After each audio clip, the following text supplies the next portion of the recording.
സ്വാഗതം ടോപ് 10ലേക്ക്. രാഷ്ട്രീയ കേരളം ഇതുവരെ കാണാത്ത തിരഞ്ഞെടുപ്പ് ആവശ്യം ജനവിധിയായി രേഖപ്പെടുത്താൻ ഇനി ചുരുങ്ങിയ മണിക്കൂറുകൾ മാത്രം.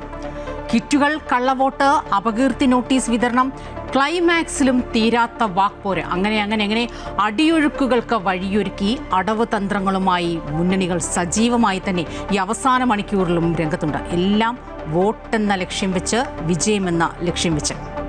പശ്ചിമേഷ്യയിൽ സമാധാനകിരണമെന്ന ആശ്വാസ വാർത്തയ്ക്ക് ഒരു പകലിന്റെ ആയുസ് മാത്രം എന്ന റിപ്പോർട്ടുകളാണ് പുറത്തുവരുന്നത്. വിശദമായ റിപ്പോർട്ടുകളൊക്കെ നോക്കാം. ആദ്യം തലക്കെട്ടുകളിലേക്ക്.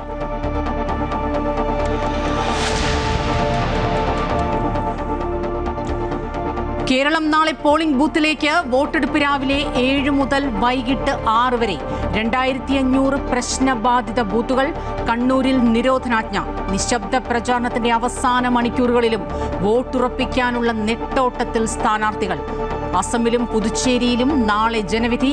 പോളിംഗ് വിവരങ്ങളുടെ തത്സമയ വിവരങ്ങളുമായി അമൃത വാർത്തകളും.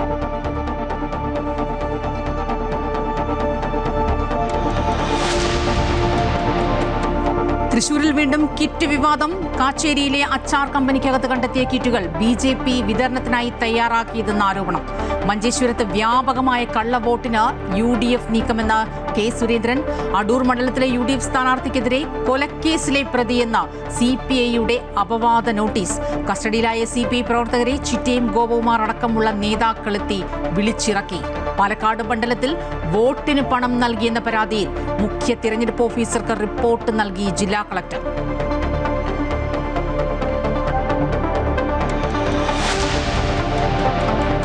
പോസ്റ്റൽ ബാലറ്റ് വിതരണത്തിൽ വ്യാപകമായ അപാകതകളെന്ന പോളിംഗ് ഉദ്യോഗസ്ഥർ. ഡ്യൂട്ടിയിലുള്ള മിക്ക ഉദ്യോഗസ്ഥർക്കും ബാലറ്റ് പേപ്പർ ഇല്ലാത്തതിനാൽ വോട്ട് ചെയ്യാനായില്ല.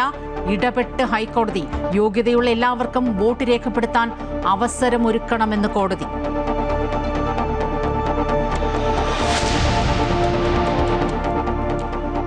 പ്രളയ ദുരന്തത്തിന് കാരണം സർക്കാരിന്റെ അഴിമതിയും ക്രമക്കേടുമെന്ന് ആവർത്തിച്ച് മാത്യു കുഴൽനാടൻ. ആദ്യം ശ്രമിച്ചത് തോട്ടപ്പള്ളിയിൽ നിന്ന് കരിമണൽ മാറ്റാനെന്ന് 2019 ജലവിഭവ വകുപ്പിന്റെ ഉത്തരവ് പുറത്തുവിട്ട കുഴൽനാടൻ. ഷട്ടറുകൾ നേരത്തെ തുറന്നുവെന്നും നിയമസഭാ ചർച്ചയിൽ കുഴൽനാടൻ മിണ്ടാത്തതെന്തെന്നും മന്ത്രി കെ കൃഷ്ണൻകുട്ടി. വിവാദത്തിൽ നിരാഹാര സമരവുമായി ചിറ്റൂരിലെ UDF സ്ഥാനാർത്ഥി സുമേഷ് അച്യുതൻ.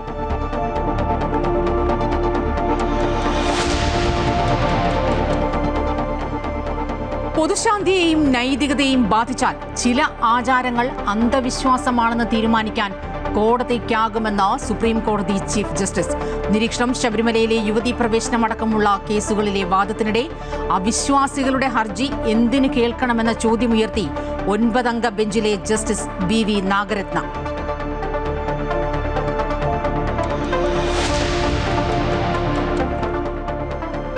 പശ്ചിമേഷ്യ സംഘർഷ വഴിയിൽ തന്നെ 2 ആഴ്ചത്തെ വെടിനിർത്തൽ പ്രഖ്യാപിച്ചിട്ടും ഗൾഫ് രാജ്യങ്ങളിലേക്ക് ആക്രമണം തുടർന്ന് ഇറാന്റെ നീക്കം. സമാധാന കരാറിലെ ലെബനോനും ഇറാഖും ആക്രമിക്കില്ലെന്ന നിബന്ധന ഇസ്രയേൽ ലംഘിച്ചതിന് പിന്നാലെ ഇറാൻ വെടിനിർത്തൽ കരാർ ലംഘിച്ചുവെന്ന് പാകിസ്ഥാൻ. ലെബനോണിലേക്ക് ഇസ്രയേലിന്റെ കനത്ത ആക്രമണം. 89 മരണം.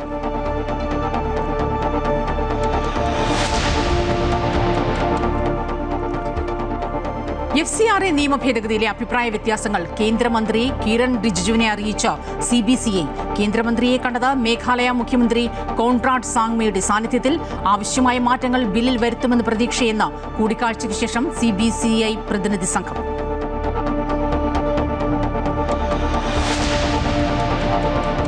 IPL ഗുജറാത്ത് ടൈറ്റൻസിനെതിരെ ഡൽഹി ക്യാപിറ്റൽസിന് 211 റൺസ് വിജയലക്ഷ്യം. ശുഭ്മാൻ ഗില്ലിനും വാഷിംഗ്ടൺ സുന്ദറിനും ജോസ് ബട്ട്ലർക്കും അർദ്ധ century.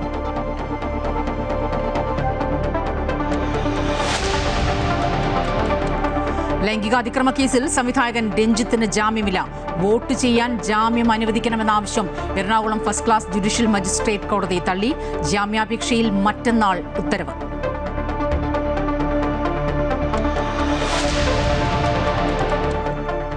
Story of the day. തളിർവെറ്റിലയിൽ തെളിഞ്ഞ ജീവിതങ്ങൾ. മൈജി മലയാളീസ് മാൻഡേറ്റ് സമർപ്പിക്കുന്നത് മൈജിയാണ് future. Powered by join India's #1 commerce institute IIC Lakshya in association with VKC India's pride.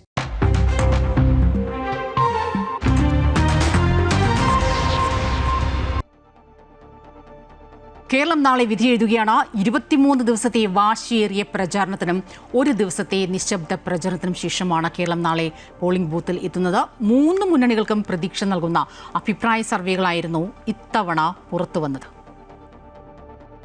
കൊട്ടിക്കലാശത്തിന് ശേഷം നിശബ്ദ പ്രചാരണ ദിവസവും രാഷ്ട്രീയ കേരളം തെരഞ്ഞെടുപ്പ് ആവേശത്തിൽ തന്നെയായിരുന്നു. വോട്ടർമാരെ നേരിട്ട് കണ്ട് വോട്ടുറപ്പിക്കുന്ന തിരക്കിലായിരുന്നു സ്ഥാനാർത്ഥികൾ.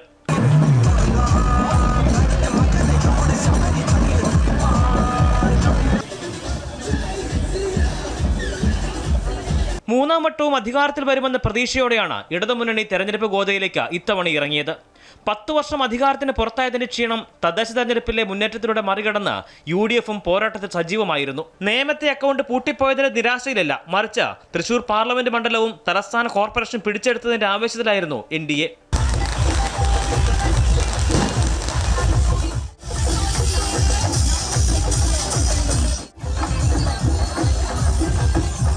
പ്രചാരണത്തിനുള്ള ദിവസങ്ങൾ കുറവായിരുന്നുവെങ്കിലും ആവേശത്തിന് ഒട്ടും കുറവില്ലായിരുന്നു.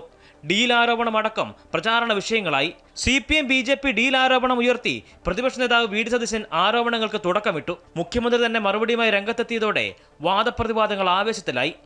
SDPI വെൽഫെയർ പാർട്ടി ബന്ധവും അതുമായി ബന്ധപ്പെട്ട ചോദ്യങ്ങളോട് മുഖ്യമന്ത്രി കയർത്തതും വാർത്തകളിൽ നിറഞ്ഞു. വയനാടിനായി പിരിച്ച പണം സംബന്ധിച്ച അവ്യക്തതയും വീട് പണിയാത്തതും കണക്കിലെ പൊരുത്തക്കേടും കോൺഗ്രസിനെതിരെ അവസാന നിമിഷം വരെ ഇടതുമുന്നണി ആയുധമാക്കി.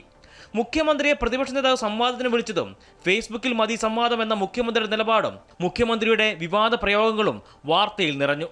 പേരാമ്പ്രയിലെ വർഗീയ പരാമർശവും BJPയുടെ ലവ് ജിഹാദ് ആരോപണവും പ്രചാരണ വിഷയങ്ങളായി. 1 മാസത്തോളം നീണ്ടുന്ന പ്രചാരണത്തിന് ശേഷം കേരളം വിധിയെഴുതുമ്പോൾ ആ വിധിയെടുത്ത് രാഷ്ട്രീയ കേരളത്തിന്റെ പതിവുകളെ മാറ്റുമെന്നാണ് മുന്നണികളുടെ വിലയിരുത്തൽ. അമൃത ന്യൂസ്, തിരുവനന്തപുരം. നമുക്ക് 3 റീജിയനുകളിലെയും, അതായത് തെക്കൻ കേരളം, മധ്യ കേരളം, വടക്കൻ കേരളം, ഈ 3 റീജിയനുകളിലെയും ഈ ഒരു നിമിഷത്തെ, ഒരു രാത്രിയുടെ ഒരു ദൈർഘ്യം, സമയദൈർഘ്യം മാത്രമാണ് ജനവിധി എഴുതാനായി. ഈ ഒരു നിമിഷത്തെ സ്പന്ദനങ്ങൾ എങ്ങനെയാണെന്ന് ചോദിച്ചറിയാം. എബിനിലേക്കാണ് തിരുവനന്തപുരത്ത് നിന്നും ചേരുന്നത്. എബിൻ, ഈ സൂചിപ്പിച്ചതുപോലെ തന്നെ നാളെ കേരളം പോളിംഗ് ബൂത്തിലേക്ക് എത്തുന്നു. നമുക്കറിയാം, രാഷ്ട്രീയ കേരളത്തിൻ്റെ നെഞ്ചിടിപ്പേറ്റുന്ന ഈ തെരഞ്ഞെടുപ്പിൽ ഈ തെക്കൻ കേരളത്തിലെ മിക്ക മണ്ഡലങ്ങളിലെയും ഫലം പ്രവചനാതീതമാണ്. പ്രത്യേകിച്ച് ഒരുപാട് പ്രതീക്ഷ വയ്ക്കുന്നുണ്ട് LDFും ഒപ്പം BJPയും.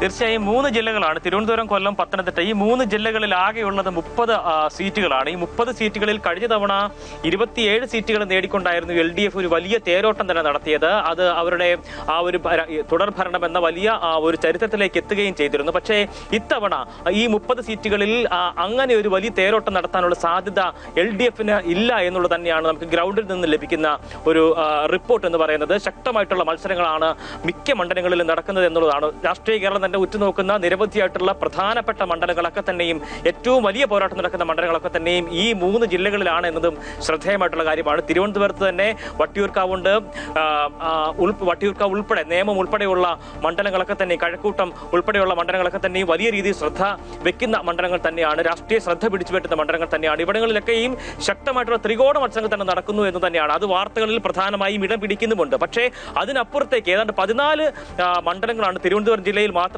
ഈ 14 മണ്ഡലങ്ങളിലും, അതായത് തിരുവനന്തപുരം ജില്ലയിൽ ടൗണിന് പുറത്തേക്കുള്ള ഈ അതിന്റെ റൂറൽ ഏരിയയിൽ പോയി കഴിഞ്ഞാൽ ശക്തമായിട്ടുള്ള മത്സരങ്ങൾ തന്നെയാണ് എല്ലാ മണ്ഡലങ്ങളിലും നടക്കുന്നത് എന്നുള്ളതാണ് നമുക്ക് ഓരോ മണ്ഡലങ്ങളിലും ചെല്ലുമ്പോൾ നമുക്ക് മനസ്സിലാക്കാൻ കഴിയും. അതുകൊണ്ട് തന്നെ ഇഞ്ചോടിഞ്ച് പോരാട്ടം തന്നെ എല്ലായിടത്തും നടക്കുന്നു. ഒരു ഈസി വാക്ക് ഓവർ എന്ന് പറയുന്ന ഒരു സംഗതി നമുക്ക് ഇവിടങ്ങളിൽ എങ്ങും തന്നെ കാണാൻ കഴിയുന്നില്ല എന്നതാണ് ഏറ്റവും ശ്രദ്ധേയം. കൊല്ലത്തേക്ക് വന്നു കഴിഞ്ഞാൽ കൊല്ലത്തും സമാനമായ രീതിയിലുള്ള വലിയ മുന്നേറ്റം കഴിഞ്ഞ തവണ LDFന് നേടാൻ സാധിച്ചിരുന്നു. 11-ൽ 9 സീറ്റുകൾ നേടിക്കൊണ്ടായിരുന്നു കൊല്ലത്ത് അത്തരത്തിലൊരു വലിയ മുന്നേറ്റം LDFന് നേടാൻ കഴിഞ്ഞത്. പക്ഷേ ഇത്തവണ ഈ എല്ലാ കാലത്തും LDFനോടൊപ്പം നിന്ന ആ കോട്ടയ്ക്ക് വിള്ളൽ വീഴുമെന്ന് തന്നെ കോൺഗ്രസും BJPയും വ്യക്തമാക്കുന്നത്. അല്ലെങ്കിൽ NDAയും UDFും ആ നിലയ്ക്കുള്ള പ്രതികരണങ്ങളാണ് അവരുടെ ഭാഗത്തു നിന്നുണ്ടാകുന്നത്. ഉറപ്പിച്ച പല സീറ്റുകളിലും ഇത്തവണ LDFന് കാലിടുന്ന സാഹചര്യം ഉണ്ടാകും. അങ്ങനെ ആ സീറ്റുകൾ തങ്ങൾക്ക് നേടാൻ കഴിയുമെന്നുള്ള ഒരു ആത്മവിശ്വാസം UDFും NDAയും മുന്നോട്ട് വെക്കുന്നുണ്ട്. ചാത്തന്നൂരൊക്കെ BJP വലിയ രീതിയിൽ പ്രതീക്ഷ വെക്കുന്ന ഒരു മണ്ഡലം കൂടിയാണ് എന്നതും ഈ ഘട്ടത്തിൽ എടുത്തു പറയേണ്ട ഒരു കാര്യമാണ്. കഴിഞ്ഞ തവണ ഒരു ക്ലീൻ സ്വീപ്പ് എന്ന നിലയിൽ തന്നെയായിരുന്നു പത്തനംതിട്ട ജില്ലയിൽ LDF നടത്തിയത്. 5-ൽ 5 നേടിക്കൊണ്ട് തന്നെയുള്ള ഒരു മികച്ച മുന്നേറ്റം ആ അവിടെ നടത്തുന്ന സാഹചര്യം ഉണ്ടായിരുന്നു LDF. പക്ഷേ ഇത്തവണ ആറന്മുളയിൽ ഒപ്പം തന്നെ തിരുവല്ലയിലൊക്കെ തന്നെയും ഈ അവസാന ഘട്ടത്തിലേക്ക് എത്തുമ്പോൾ തിരുവല്ലയിൽ മാത്യു ടി തോമസ് ഏതാണ്ട് ഒരു ഈസി വാക്ക് ഓവർ ഘട്ടത്തിൽ നിൽക്കുമ്പോഴാണ് ഈ ശബ്ദരേഖാ വിവാദം ഉൾപ്പെടെ വരുന്ന ഒരു സാഹചര്യം ഉണ്ടായിരിക്കുന്നത്. അതൊക്കെ തന്നെയും ഈ അവസാന മണിക്കൂറുകൾ വരുന്നത് കൊണ്ട് തന്നെ പോളിംഗിന് ഏത് വിധത്തിൽ അതൊക്കെ ബാധിക്കുമെന്നത് കണ്ടറിയേണ്ട കാര്യമാണ്. ഒപ്പം തന്നെ തീർച്ചയായും അങ്ങനെ തന്നെയാണ് എബി ഈ പറഞ്ഞതുപോലെ മൂന്ന് മുന്നണികൾക്കും അങ്ങേയറ്റം പ്രതീക്ഷ നൽകുന്നു. പക്ഷേ ആർക്കും അത്ര ഈസി വാക്ക് ഓവർ ആയിരിക്കില്ല ഇത്തവണത്തെ നിയമസഭാ തിരഞ്ഞെടുപ്പ് എന്ന് തന്നെ നമ്മൾ കാണേണ്ടതുണ്ട്. കൊല്ലം ജില്ല ചെങ്കോട്ടയാണ് LDFന്റെ. പക്ഷേ 11 നിയമസഭാ മണ്ഡലങ്ങളിലേക്കും വാശിയേറിയ തിരഞ്ഞെടുപ്പാണ് നടക്കുന്നത്. 20,87,992 വോട്ടർമാർ ജില്ലയിൽ ആകെയുണ്ട്. 2256 പോളിംഗ് സ്റ്റേഷനുകൾ ക്രമീകരിച്ചിട്ടുണ്ട്. ഇതിൽ 189 പ്രശ്നബാധിത ബൂത്തുകളായി കണ്ടെത്തി സുരക്ഷാ ക്രമീകരണങ്ങൾ അടക്കം ശക്തമാക്കിയിട്ടുണ്ട്. 11 നിയമസഭാ മണ്ഡലങ്ങളുള്ള കൊല്ലത്ത് ഇത്തവണ ഇഞ്ചോടിഞ്ച് പോരാട്ടമാണ് പല മണ്ഡലങ്ങളിലും നടക്കുന്നത്. 11 മണ്ഡലങ്ങളിൽ സമ്പൂർണ്ണ വിജയം എന്നതാണ് LDF പ്രതീക്ഷ. എന്നാൽ പകുതിയിലധികം നേടുമെന്ന് UDF കണക്കുകൂട്ടുമ്പോൾ മുൻ തെരഞ്ഞെടുപ്പുകളിൽ ലഭിച്ച വോട്ടുകൾ നിലനിർത്തുക എന്നതിനൊപ്പം അത് വിജയത്തിലേക്ക് എത്തിക്കാനായാണ് NDAയുടെ കണക്കുകൂട്ടലുകൾ. ഓരോ തെരഞ്ഞെടുപ്പിലും കൃത്യമായ രാഷ്ട്രീയം മനസ്സിലുറപ്പിക്കുകയും പ്രകടിപ്പിക്കുകയും ചെയ്യുന്നതാണ് കൊല്ലം ജില്ല. ജാതി സമവാക്യങ്ങൾ, വ്യക്തിപരമായ വോട്ടുകൾ, സ്ഥാനാർത്ഥികൾക്കെതിരായ ആരോപണങ്ങൾ എന്നിവയ്ക്ക് പുറമെ മണ്ഡലങ്ങളിലെ വികസന വിഷയങ്ങൾ എന്നിവ ജയപരാജയങ്ങൾ നിർണ്ണയിക്കും. 11 നിയമസഭാ മണ്ഡലങ്ങളിലായി 20,87,992 വോട്ടർമാരാണ് ആകെ ഉള്ളത്.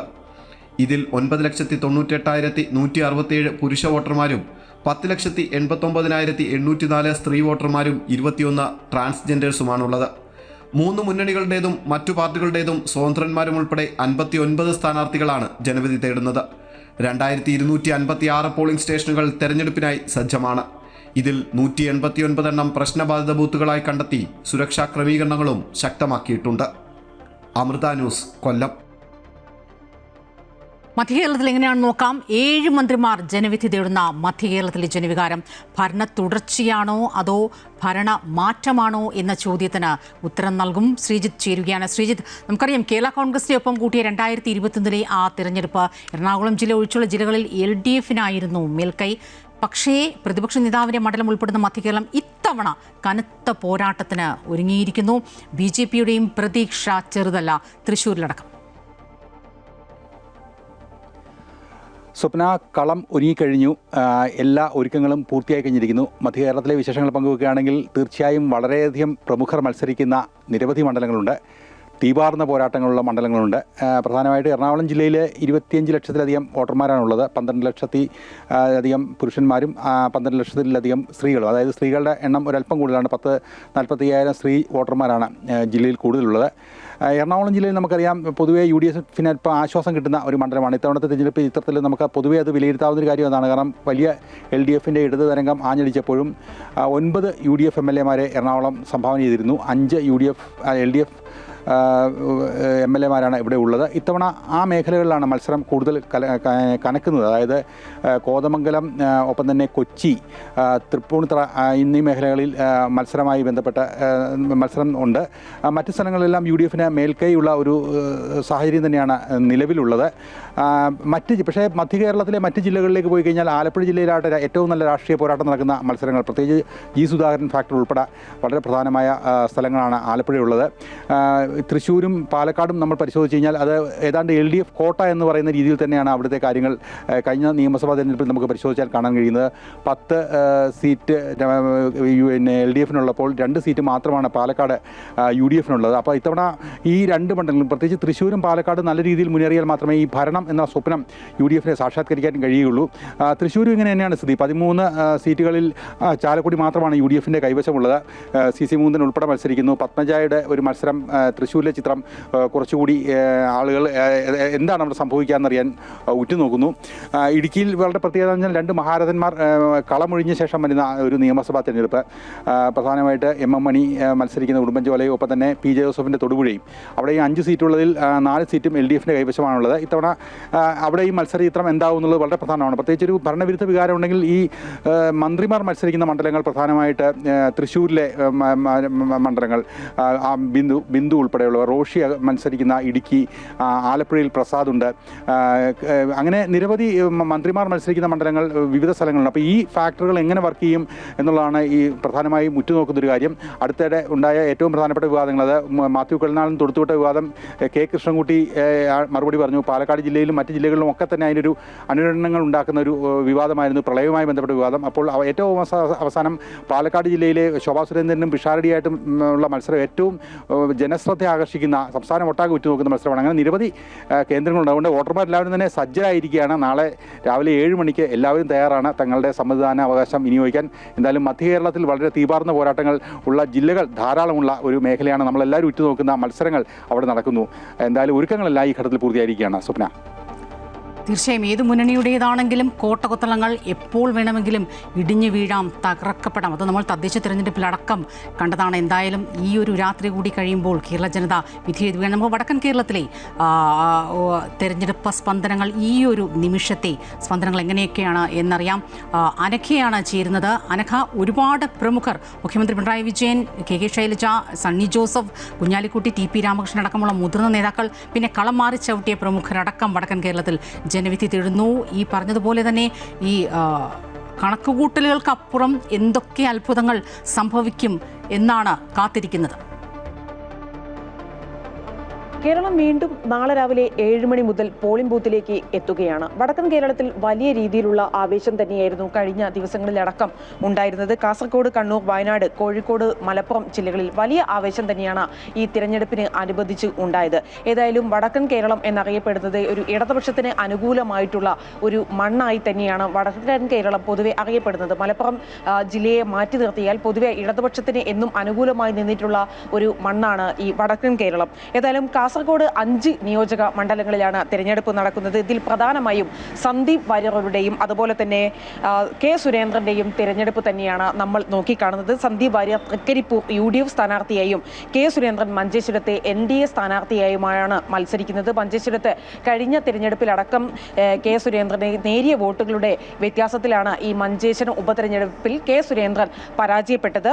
ഇനി കണ്ണൂരിലേക്ക് വരികയാണെങ്കിൽ ഇടതുപക്ഷത്തിന് അല്ലെങ്കിൽ CPM-ന്റെ അടിയുറച്ച മണ്ഡലങ്ങളാണ് ഈ കണ്ണൂർ ജില്ല എന്ന് അറിയപ്പെടുന്നത്. കണ്ണൂർ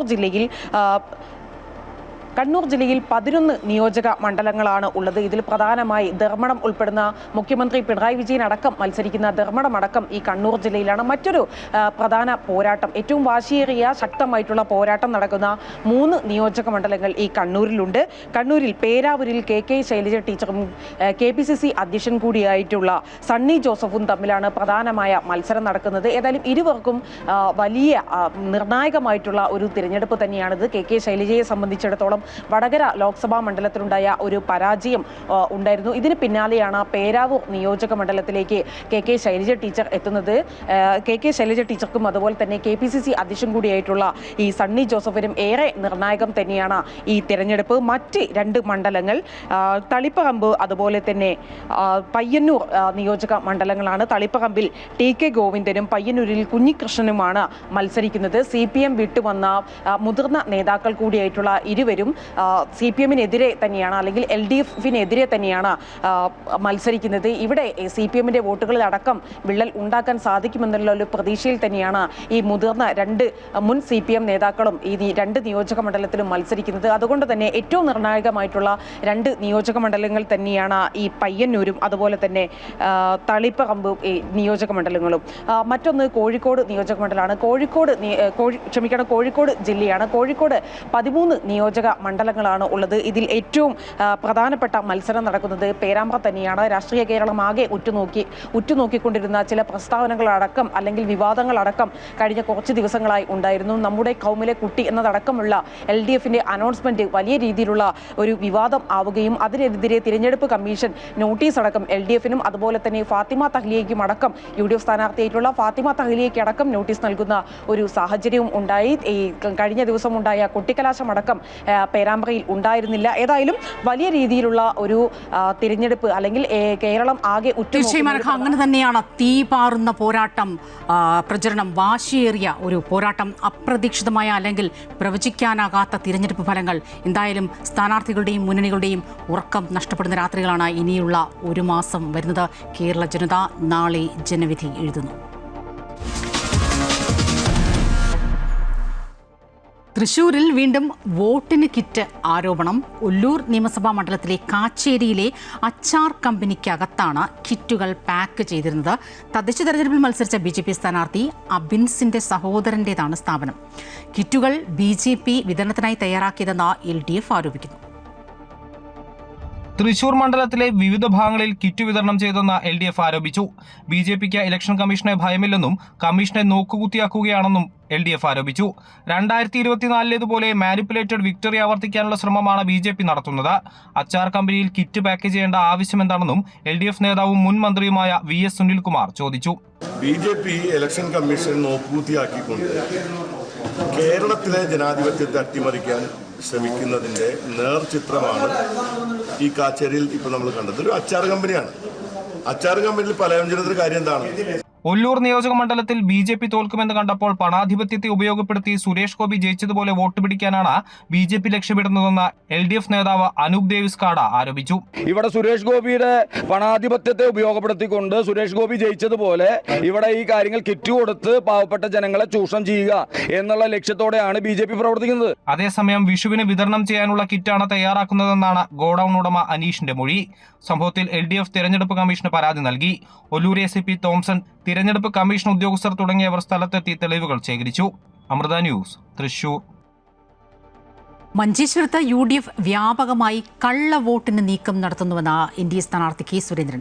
നാട്ടിലെത്താത്ത പ്രവാസികളുടെ വോട്ടർ സ്ലിപ്പുകൾ UDF പ്രവർത്തകർ ശേഖരിച്ചു വരികയാണ്.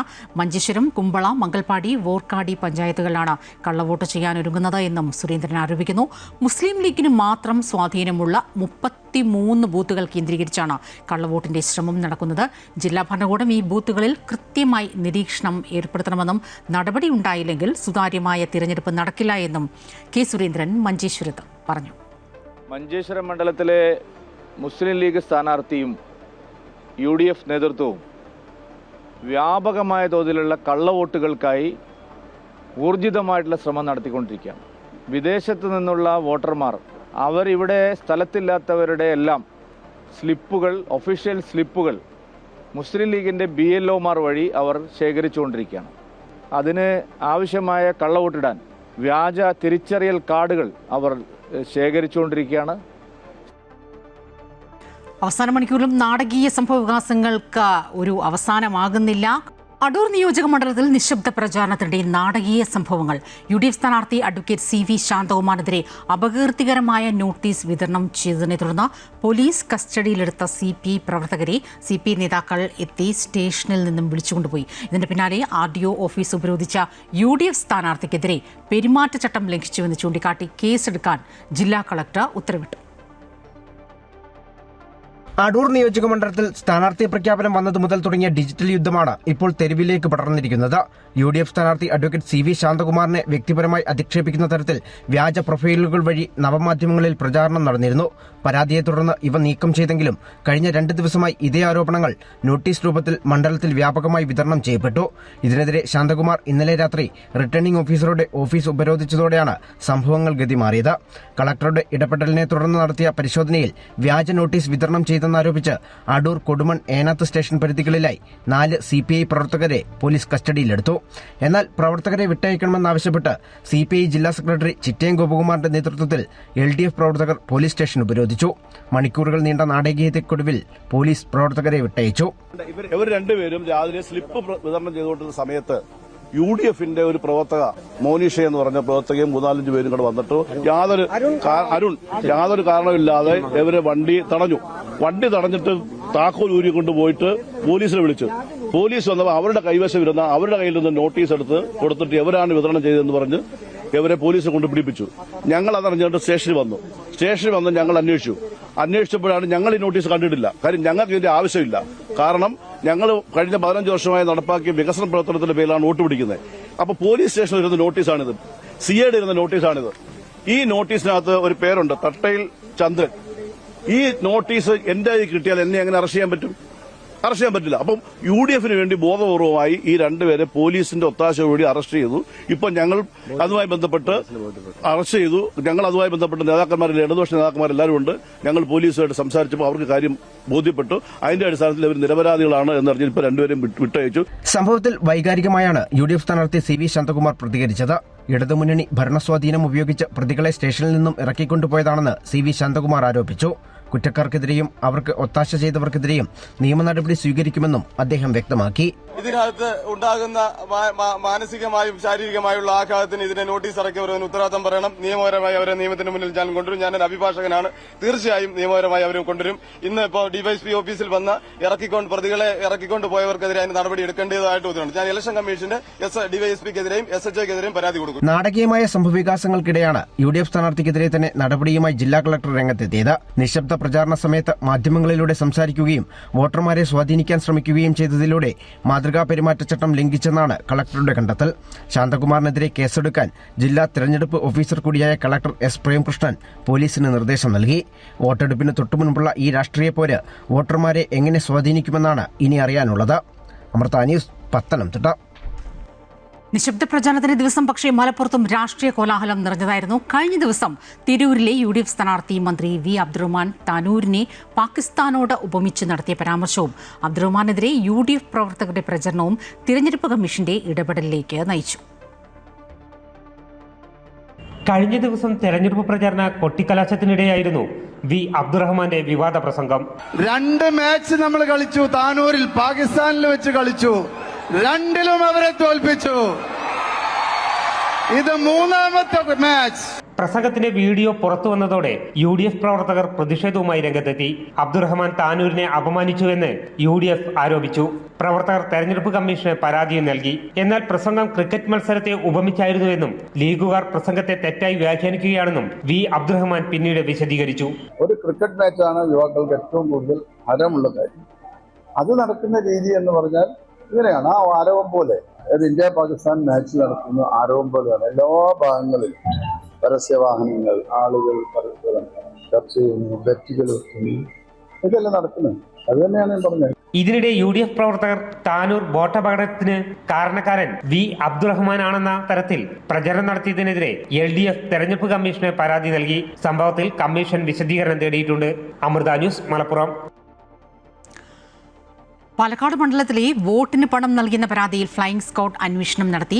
ജില്ലാ കളക്ടർ റിപ്പോർട്ട് തയ്യാറാക്കി മുഖ്യ തെരഞ്ഞെടുപ്പ് ഓഫീസർക്ക് സമർപ്പിച്ചതായി രത്തൻ U. ഖേൽക്കർ അറിയിച്ചിട്ടുണ്ട്. കണ്ണാടി പഞ്ചായത്തിലെ തെരുവക്കുറിശി ഭാഗത്ത് വോട്ടർമാരെ സ്വാധീനിക്കാൻ പണം വിതരണം ചെയ്തുവെന്നായിരുന്നു പരാതി. കണ്ണാടി സ്വദേശിനി ദേവുവിന്റെ മൊഴി ഫ്ലൈയിംഗ് സ്ക്വാഡ് രേഖപ്പെടുത്തി. തനിക്ക് പണം ലഭിച്ചിട്ടില്ല എന്ന് അവർ മൊഴി നൽകിയിട്ടുണ്ട്. പ്രധാന സാക്ഷി പണം ലഭിച്ചത് നിഷേധിച്ചുവെങ്കിലും സംഭവത്തിന്റെ ഗൗരവം കണക്കിലെടുത്ത് കൂടുതൽ വിശദമായ അന്വേഷണം ആവശ്യമാണെന്ന് ജില്ലാ തെരഞ്ഞെടുപ്പ് ഓഫീസർ കൂടിയായ കളക്ടർ വ്യക്തമാക്കിയിട്ടുണ്ട്. ജനപ്രാതിനിധ്യ നിയമത്തിന്റെയും പെരുമാറ്റച്ചട്ടത്തിന്റെയും ലംഘനം നടന്നിട്ടുണ്ടോ എന്ന് പരിശോധിക്കുമെന്നും മുഖ്യ തിരഞ്ഞെടുപ്പ് ഓഫീസർ അറിയിച്ചു. കണ്ണൂർ മട്ടന്നൂരിലെ മാലൂരിൽ BJP ബൂത്ത് ഏജന്റിന് നേരെ CPMന്റെ ആക്രമണം. പോളിംഗ് കേന്ദ്രത്തിൽ ബൂത്ത് ഏജന്റിന്റെ ആപ്ലിക്കേഷൻ നൽകി മടങ്ങുമ്പോൾ കുണ്ടേരി പോയിലിൽ വെച്ചായിരുന്നു ആക്രമണമുണ്ടായത്. CPMുകാർ ബൂത്ത് ഏജന്റിന് നേരെ കല്ലെറിയുകയായിരുന്നുവെന്നാണ് പരാതി. ബൂത്ത് ഏജന്റ് മനോളി ഷൈജുവിനാണ് പരിക്കേറ്റത്. പരിക്കേറ്റ ഷൈജുവിനെ ആശുപത്രിയിൽ പ്രവേശിപ്പിച്ചു.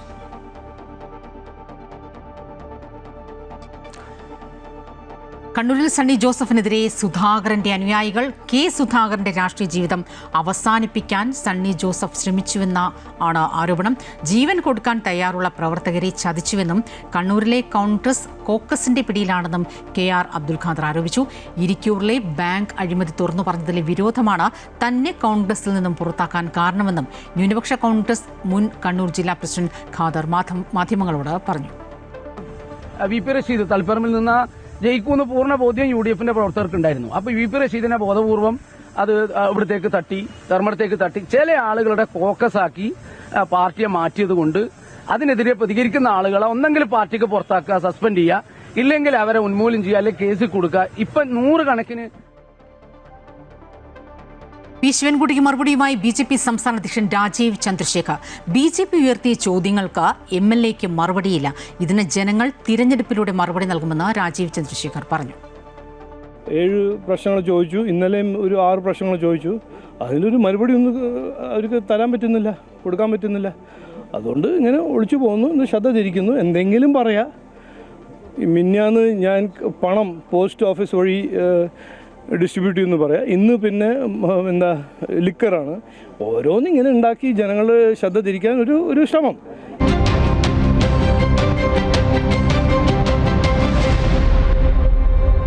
തീർച്ചയായും സമ്മതിദാനാവകാശം വിനിയോഗിക്കുക എന്നുള്ളത് ഒരു പൗരൻ്റെ ഏറ്റവും പവിത്രമായ കടമയാണ്. ജനാധിപത്യം നിലനിൽക്കാനും പരോക്ഷമായി നമ്മുടെ നിയമനിർമ്മാണത്തിലും വികസനത്തിലുമൊക്കെ പങ്കാളിയാവാനായിട്ടുള്ള ഒരു പൗരൻ്റെ അവസരമാണ്. അത് വിനിയോഗിക്കണം. എല്ലാവരും എത്ര തിരക്കുണ്ടെങ്കിലും അതെല്ലാം മാറ്റിവെച്ചിട്ട് നമ്മുടെ ഏറ്റവും പരമപ്രധാനമായ അവകാശമായ സമ്മതിദാനാവകാശം വിനിയോഗിക്കുക. എല്ലാ പ്രിയപ്പെട്ടവർക്കും നമസ്കാരം. ഞാൻ വിനു മോഹൻ. നാളെ ഏപ്രിൽ 9 കേരളം പോളിംഗ് ബൂത്തിലേക്ക് കടക്കുകയാണ്. എല്ലാ പ്രാവശ്യത്തെയും പോലെ തന്നെ എൻ്റെ വോട്ടിംഗ് അവകാശം ഈ പ്രാവശ്യവും ഞാൻ രേഖപ്പെടുത്തുന്നതാണ്. നല്ല ഒരു നാടിനായി, നല്ലൊരു നാളേക്കായി, നല്ലൊരു നേതൃത്വത്തിനായി നമുക്ക് വോട്ടിംഗ് അവകാശം ഒരിക്കലും നമ്മൾ പാഴാക്കാൻ പാടില്ല. ഈ പ്രാവശ്യം ഒരുപാട് പുതിയ ആൾക്കാർ വോട്ടിംഗ് അവകാശം നേടിയിട്ടുള്ള ഒരുപാട് പുതിയ തലമുറയിലെ ഒരുപാട് പേരുണ്ട്. തീർച്ചയായിട്ടും നിങ്ങൾ ആരും ഈ വോട്ടിംഗ് അവകാശം പാഴാക്കാതിരിക്കുക. കാരണം നമ്മളുടെ ആ അവകാശമാണ് നാളെയുടെ നല്ല നേതൃത്വത്തെ നമുക്ക് തിരഞ്ഞെടുക്കാൻ സാധിക്കുക. അത് ഓരോ വ്യക്തികളും ഓരോ ജനങ്ങളും മനസ്സിലാഗ്രഹിച്ച് അവർക്ക് ശരിയെന്ന് തോന്നുന്ന രീതിയിൽ അവർ മുന്നോട്ട് നയിക്കാൻ ഉള്ള നേതൃത്വത്തെ തിരഞ്ഞെടുക്കാൻ ഉള്ള ഒരു വലിയ അവകാശമാണ് വോട്ടിംഗ്. തീർച്ചയായിട്ടും നാളെ എല്ലാവരും പോളിംഗ് ബൂത്തിലേക്ക് പോകണം. വോട്ടിംഗ് അവകാശമുള്ള എല്ലാ പ്രിയപ്പെട്ടവരും ആ അവസരം പാഴാക്കാതിരിക്കുക. ഞാനും നാളെ വോട്ട് ചെയ്യുന്നുണ്ട്. നമുക്ക് നല്ലൊരു നാളേക്ക് നല്ലൊരു നേതൃത്വത്തെ തിരഞ്ഞെടുക്കാം. വാശിയേറിയ പ്രചാരണത്തിനും വാദപ്രതിവാദത്തിനും ഒടുവിൽ അസം നാളെ ജനവിധി എഴുതുകയാണ്. BJPയും കോൺഗ്രസും നേർക്കുനേർ ഏറ്റുമുട്ടുന്ന സംസ്ഥാനത്ത് നാളെ ഒറ്റഘട്ടമായിട്ടാണ് വോട്ടെടുപ്പ്. ഒരുക്കങ്ങളെല്ലാം പൂർത്തിയായെന്നും സുരക്ഷാ ക്രമീകരണങ്ങൾ ശക്തമാണെന്നും തിരഞ്ഞെടുപ്പ് കമ്മീഷൻ അറിയിച്ചു. കഴിഞ്ഞ 10 വർഷമായി തുടരുന്ന ഭരണം നിലനിർത്താൻ BJPയും തിരിച്ചുപിടിക്കാൻ കോൺഗ്രസും ശക്തമായ പോരാട്ടം നടത്തുന്ന അസം നാളെ പോളിംഗ് ബൂത്തിലെത്തും. 126 മണ്ഡലങ്ങളിലും ഒറ്റഘട്ടമായാണ് വോട്ടെടുപ്പ്. 2.5 കോടിയിലധികം വോട്ടർമാരുള്ള സംസ്ഥാനത്ത് 31,490 പോളിംഗ് സ്റ്റേഷനുകൾ ഒരുക്കിയിട്ടുണ്ട്. പോളിംഗ് ബൂത്തുകളിൽ CCTV നിരീക്ഷണവും കേന്ദ്രസേനയെ വിന്യസിച്ച് സുരക്ഷാ ക്രമീകരണവും ശക്തമാക്കിയിട്ടുണ്ടെന്ന് തിരഞ്ഞെടുപ്പ് കമ്മീഷൻ അറിയിച്ചു. പ്രശ്നബാധിത ബൂത്തുകളിൽ പ്രത്യേക ക്രമീകരണം ഏർപ്പെടുത്തിയതായും തിരഞ്ഞെടുപ്പ് കമ്മീഷൻ വ്യക്തമാക്കി. ഡബിൾ എഞ്ചിൻ സർക്കാരിന്റെ ജനക്ഷേമ വികസന പദ്ധതികൾ ചർച്ച ചെയ്തുള്ള പ്രചാരണത്തിലൂടെ 90-ന് മുകളിൽ സീറ്റുകൾ നേടി ഭരണം നിലനിർത്തുമെന്ന പ്രഖ്യാപനമാണ് BJPയും മുഖ്യമന്ത്രി ഹിമന്ത ബിശ്വ ശർമ്മയും നടത്തിയത്. കോൺഗ്രസ് ഉയർത്തിയ ആരോപണങ്ങൾ അടിസ്ഥാനരഹിതമാണെന്നും ഈ തെരഞ്ഞെടുപ്പോടെ സംസ്ഥാനത്ത് കോൺഗ്രസ് അസ്തമിക്കുമെന്നും ഹിമന്ത ബിശ്വ ശർമ്മ പ്രതികരിച്ചു. അതേസമയം 10 വർഷം മുൻപ് കൈവിട്ട ഭരണം തിരിച്ചുപിടിക്കാൻ കഠിന ശ്രമമാണ് കോൺഗ്രസ് നടത്തിയത്. മുഖ്യമന്ത്രിയെയും കുടുംബത്തെയും രൂക്ഷമായി വിമർശിച്ചും ആരോപണങ്ങൾ ഉയർത്തിയുമായിരുന്നു കോൺഗ്രസിന്റെ പ്രചാരണം. രാജ്യം കണ്ട ഏറ്റവും വലിയ അഴിമതിക്കാരനായ മുഖ്യമന്ത്രിയാണ് ഹിമന്തയെന്നും അസം ഇത്തവണ കോൺഗ്രസ് തിരിച്ചുപിടിക്കുമെന്നും മല്ലികാർജ്ജുൻ ഖർഗെയും വ്യക്തമാക്കിയിരുന്നു. Amrita news, New Delhi. Postal vote രേഖപ്പെടുത്താൻ മതിയായ സൗകര്യം ഏർപ്പെടുത്താത്തതിനെതിരെ വ്യാപക പരാതി സർവീസ് സംഘടനകൾ ശ്രദ്ധയിൽപ്പെടുത്തിയതോടെ ഹൈക്കോടതി വിഷയത്തിൽ ഇടപെട്ടു. ഉദ്യോഗസ്ഥർക്ക് തിരഞ്ഞെടുപ്പ് ഹർജി നൽകാമെന്ന് ഹൈക്കോടതി വ്യക്തമാക്കി. എനിക്കിവിടെ വോട്ട് ചെയ്യാൻ ബന്ധപ്പെട്ടേക്ക് വോട്ടിൽ നിൽക്കും 1 മണിക്കൂറാണ് ക്യൂവിൽ നിന്നു. ആ ക്യൂവിലല്ല ഇപ്പോൾ വേറെ ക്യൂവിൽ നിൽക്കാം. വേറെ ക്യൂ എന്ന് പറഞ്ഞാൽ ഏകദേശം 2 മണിക്കൂർ നിന്നാൽ പോലും ആ ക്യൂവിൽ വോട്ട് തരത്തില്ല. ആ അത്യാവശ്യമുള്ള സൗകര്യങ്ങൾ ഒരുക്കിയിട്ടില്ല. അല്ലെങ്കിൽ പോസ്റ്റ് ബാലറ്റ് വോട്ട് ചെയ്യാൻ സംവിധാനം ഉണ്ടായിരിക്കണം. വളരെയധികം പ്രായോഗികമായ ബുദ്ധിമുട്ടുണ്ട്. സംസ്ഥാനത്തിന്റെ വിവിധ ഭാഗങ്ങളിൽ ഇതായിരുന്നു അവസ്ഥ. പല ഉദ്യോഗസ്ഥർക്കും വോട്ട് ചെയ്യാൻ കഴിഞ്ഞില്ല എന്നും മണിക്കൂറുകൾ ക്യൂ നിൽക്കേണ്ടി വന്നുവെന്നും ഉദ്യോഗസ്ഥർ തന്നെ പറയുന്നു. നേരത്തെ ബാലറ്റുകൾ വീട്ടിലേക്ക് അയക്കുകയായിരുന്നു പതിവ്. ഇത്തവണ പുതിയ രീതി പരീക്ഷിക്കുകയായിരുന്നു. എന്നാൽ വേണ്ടത്ര സജ്ജീകരണങ്ങൾ ഒരുക്കിയില്ല എന്ന് ഉദ്യോഗസ്ഥർ ആരോപിച്ചു. അതർ ജില്ലയ്ക്ക് വേറൊരു കൗണ്ടറാണ്. ഈ അതർ ജില്ലയുടെ കൗണ്ടർ എഴുതി വെച്ചിട്ടില്ല. ഒരാൾ 1 മണിക്കൂർ ക്യൂ നിന്ന് അവിടെ എത്തിയപ്പോൾ പറയുന്നത് നിങ്ങളുടെ വോട്ട് ഇവിടെ അല്ല, അപ്പുറത്തെ റൂമിലാണെന്ന്. ഇത് എന്താണ് എഴുതി വെച്ചാൽ? എന്താണോ അതർ ജില്ലയ്ക്ക് ഇവിടെ അല്ല, അപ്പുറത്താണ് വോട്ടെന്ന് എഴുതി വെച്ചാൽ പോരെ? ഒരു സംവിധാനം മൊത്തം ഫെയിലാണ്. എന്നിട്ട് ആറോ അടുത്ത് പറഞ്ഞപ്പോൾ ആറോ ചോദിക്കുന്നത് 250 വോട്ടർമാരുണ്ടെങ്കിൽ 250 കൗണ്ടർ സജ്ജീകരിക്കാൻ കഴിയുമെന്നാണ് ആറോ ചോദിക്കുന്നത്. 250 വേണ്ട, ഒരു 4 കൗണ്ടർ ഇട്ടാൽ പോരെ? ഇപ്പോൾ നിലവിൽ 2 കൗണ്ടറുണ്ട്. അതിൻ്റെ കൂടെ ഒരു 2 കൗണ്ടറും കൂടി ഇട്ടാൽ പോരെ? 200 കൗണ്ടറിൻ്റെ ആവശ്യം എന്താ? ഇനി നോക്ക്, ഈ നിൽക്കുന്ന ക്യൂവിൽ നിൽക്കുന്ന ആൾക്കാരെല്ലാം എപ്പോഴും ഈ മെറ്റീരിയൽസ് കളക്ട് ചെയ്ത് പോകുമെന്നാണ്. എത്ര മണിയാവും മെറ്റീരിയൽസ് കളക്ട് ചെയ്ത് പോകണ്ടേ? അപ്പോൾ അതിനുള്ള സൗകര്യം ആരോ ഒരുക്കണ്ടേ, അല്ലെങ്കിൽ ഡിസ്ട്രിക്ട് കളക്ടർ അതിനുള്ള സൗകര്യം ഒരുക്കണ്ടേ? അത്രേ നമ്മൾ പറയുന്നുള്ളൂ. നമ്മൾ വേറൊന്നും പറയും. ഞാനും വോട്ടറാണ്, ഞാൻ വോട്ട് ചെയ്തിട്ടില്ല. ഞാൻ ആ ക്യൂ നിന്നതാണ്. 1 മണിക്കൂർ ക്യൂ അനങ്ങാത്തോണ്ട് ഞാൻ ഇറങ്ങി വന്നതാണ്. എനിക്ക് തിരുവനന്തപുരം LAC-ലാണ് vote. NGO union, joint council തുടങ്ങിയ സർവീസ് സംഘടനകൾ വിഷയം ഹൈക്കോടതിയുടെ ശ്രദ്ധയിൽപ്പെടുത്തി. യോഗ്യതയുള്ള എല്ലാവർക്കും വോട്ട് രേഖപ്പെടുത്താൻ അവസരമൊരുക്കണമെന്നും ബാലറ്റ് ഉറപ്പാക്കണമെന്നും കോടതി പറഞ്ഞു. ഉദ്യോഗസ്ഥർക്ക് തെരഞ്ഞെടുപ്പ് ഹർജി നൽകാമെന്നും കോടതി വ്യക്തമാക്കി. അമൃത ന്യൂസ്, തിരുവനന്തപുരം.